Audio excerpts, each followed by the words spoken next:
क्या क्या सोचा था और मेरे चारों बेटों ने क्या किया। अरे तुम पांचों को अपने धर्म की कोई लड़की पसंद नहीं आई क्या, जो इन मुस्लिम, सिख, ईसाई और बौद्ध धर्म की लड़कियों से शादी करके आ गए। अम्मी क्या मसला है, रहना तो हम पांचों बहू को एक ही कमरे में है, क्या फर्क पड़ता है। ओहो माँ जी, तुसी केड़ी गल कर रहे हो, हम सब अब आपकी बहू हैं और तुसी तो हम सबनू अपना भी लिया है, तो फिर क्यों शिकायत कर रहे हो। यस मॉम जी, प्लीज अब अपना गुस्सा थूक भी दो, क्योंकि अब आप चाह कर भी कुछ नहीं कर सकते और हम सभी को इस एक कमरे के घर में ही रहना है। जब हमने एक कमरे के घर को अपना लिया है तो आप भी हमें अपना लो। तुम चारों को अपनाना तो पड़ेगा ही, अब चाहे मैं हंसकर अपनाऊं या रोकर। पर मुझे खुशी तो इस बात की है कि मेरा राजू बेटा मेरी बातों का सम्मान करता है। उसने अलग धर्म की लड़की से शादी नहीं की, उसने तो साफ साफ बोला है कि वो मेरी पसंद की लड़की से शादी करेगा। माँ जी, ये तीनों बिल्कुल सही कह रही हैं और मैं अपने ईश्वर से प्रार्थना करूंगी कि वह आपकी प्रार्थना जरूर सुने। अपनी चारों बहू की बात सुनकर अर्चना मुंह बनाकर अपने बिस्तर पर बैठ जाती है और अपनी चारों बहू से कहती है, अब खड़ी खड़ी तुम चारों मेरा बस मुंह ही देखती रहोगी या घर के भी कोई काम करोगी। तुम क्या चाहती हो, घर के सारे काम भी मैं ही करूं? अरे क्या फायदा ऐसी बहू होने का जब मुझे अकेली को ही सारा काम करना पड़े। माँ जी, अभी हम घर के सारे काम कर देते हैं। वैसे अम्मी, आज तो आपको शगुन लेकर जाना था, अगले हफ्ते ही अपने राजू और काव्या का निकाह जो है। सब याद है मुझे, तभी तो कहा है तुम चारों से कि जल्दी से अपने काम खत्म कर लो, तभी तो शगुन लेकर मैं अपनी काव्या बहू के घर जा पाऊंगी। और तुम चारों को भी जाना है, इसलिए तुम चारों साड़ी पहन लेना। क्या हमें साड़ी पहननी होगी? पर मैंने तो कभी साड़ी पहनी ही नहीं और मुझे तो साड़ी पहननी आती भी नहीं। हाँ अम्मी जान, मैं भी बाहर जाती हूँ तो बुरखे में ही जाती हूँ। ओह माय गॉड, मैंने तो आज से पहले कभी सूट भी नहीं पहना, मैं तो वन पीस में ही घूमती हूँ, मैं ये साड़ी कैसे वेयर करूँ। ठीक वैसे ही बहू जैसे कि मैं करती हूँ। अगर तुम चारों को इस घर में रहना है तो तुम्हें मेरे हिसाब से ही रहना होगा। तुम चारों की साड़ियां मैंने तुम्हारे सामान के पास रख दी हैं। अब जल्दी से तुम चारों घर के काम खत्म करके तैयार हो जाओ, तब तक मैं शगुन की थाल सजा लेती हूँ।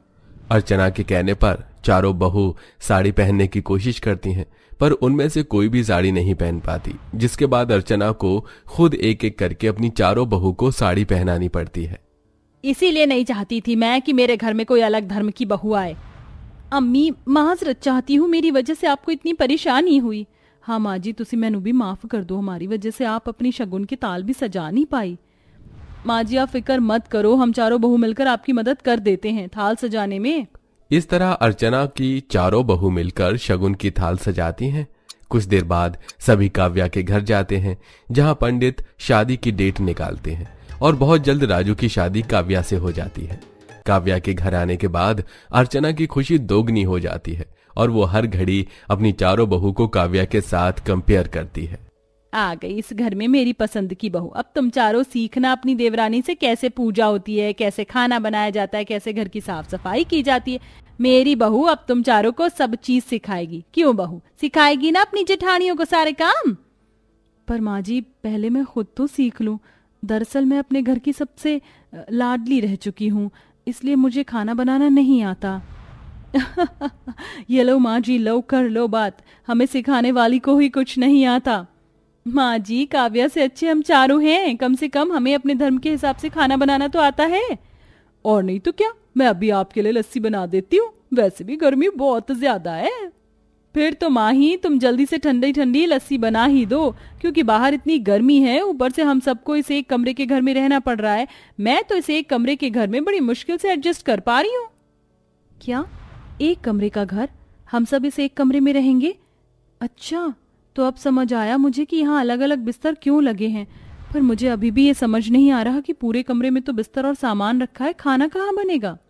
बहू, खाना भी इसी कमरे में बनता है, बिस्तर हटाकर। ये बिस्तर सिर्फ सोते टाइम बिछाया जाता है और कल तेरी पहली रसोई है तो तुझे खाना बनाना पड़ेगा, चाहे तो यूट्यूब से देखकर बना या अपनी जेठानियों से मदद लेकर बना। अर्चना अपना गुस्सा अपनी पांचों बहू पर निकाल कर अपने पड़ोस के घर चली जाती है और सीधा शाम को घर आती है। अब वो सभी एक साथ खाना खाकर सोने की तैयारी करते हैं और तभी काव्या अपनी सास से कहती है, माँ जी, मैंने YouTube में खाना बनाना देखा, पर मुझे समझ नहीं आ रहा, आप मेरी मदद कर दोगी क्या? काव्या, चिंता मत करो, हम चारों जेठानियां ना तुम्हारी मदद के लिए हैं। बहू, कोई जरूरत नहीं है अपनी जेठानियों की मदद लेने की, वरना ये चारों तो तुझसे मांस मच्छी ही बनवाएंगी। तू कल खाना रहने दे, सुबह उठकर पूजा ही कर लेना। इतना बोलकर अर्चना सो जाती है और अगली सुबह उठकर काव्या मंदिर में केवल अगरबत्ती जलाकर रख देती है। जब ये सब कुछ अर्चना देखती है तो वो काव्या पर बहुत नाराज होती है। बहू तो सच में हिंदू है ना, तुझे पूजा करनी भी नहीं आती? तेरे घर वाले तुझे कभी मंदिर साथ लेकर नहीं गए? इन चारों का तो मुझे समझ आता है अलग धर्म से आई हैं इसलिए पूजा पाठ नहीं जानती, पर मुझे तुझसे ये उम्मीद नहीं थी। माँ जी, मैं एक मॉडर्न कभी पूजा नहीं करती, इसलिए मुझे ना घर का काम करना आता है और ना खाना बनाना आता है और ना ही पूजा पाठ करनी आती है। क्या हो गया काव्या, खाना बनाना नहीं आता तो हम सिखा देंगे। और माँ जी, कम से कम काव्या पर नाराज तो मत होइए, वो आपकी ही पसंद की है, पूजा पाठ आप सिखा देना। बिल्कुल मॉम, क्योंकि कोई भी इंसान ऊपर से सीख कर नहीं आता, सब कुछ उसे सीखना पड़ता है। और वैसे भी काव्या बहुत खुले विचारों की है, उसे हमारे साथ की जरूरत है। आप सब बिल्कुल सही कह रही हो। चलो काव्या, हम तुम्हारी आज पहली रसोई करवाते हैं। तुम अपनी पहली रसोई में माँ जी के लिए मोमोज बनाना। मुझे रविंद्र जी ने बताया था माँ जी को मोमोज बहुत पसंद है ना माँ जी? अर्चना कायर की किसी भी बात का जवाब नहीं देती और मुंह बनाकर पूजा की थाल लेकर मंदिर के लिए निकल जाती है।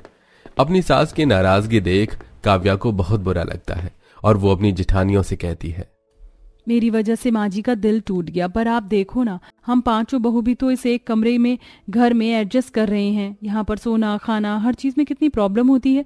उसी तरह क्या माँ जी हम पांचों के साथ थोड़ा कॉम्प्रोमाइज नहीं कर सकती?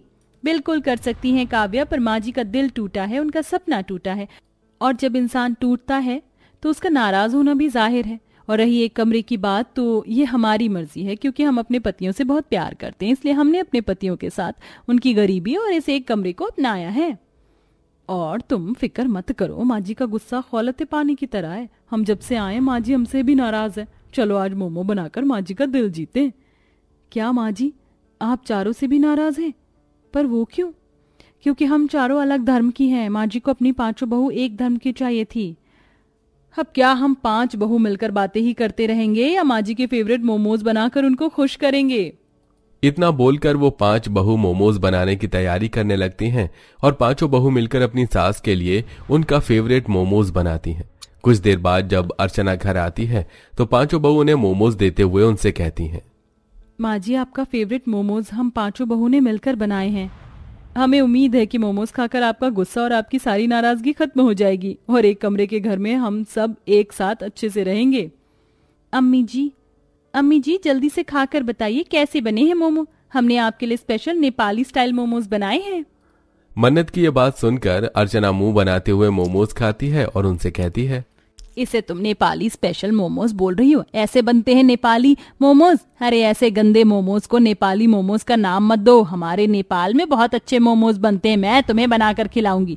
मैं खुद नेपाली हूँ, वो तो तुम्हारे ससुर जी मुझे पसंद आ गए, इसलिए मैं नेपाल से यहाँ आ गई। माँ जी, आप नेपाल से हैं? माँ जी, हम तो फिर भी अलग धर्म के हैं, पर आप तो अलग देश की निकली। माँ जी, आपने अपना सच हमसे इतने दिनों तक छुपा के रखा। वाह, हमारे एक कमरे के घर में भी अलग अलग तरह के लोग रहते हैं, बिल्कुल हमारे देश की तरह। माँ जी, जब आपकी सास ने आपको अपना लिया तो आप हम पांचों को क्यों नहीं अपना लेती? अब मान भी जाओ ना। बहू, मान तो मैं कब की गई थी और मुझे तुम पांचों से अब कोई शिकायत नहीं है। बस तुम पांचों के बीच में तालमेल बैठाने के लिए मैंने ये नाटक किया।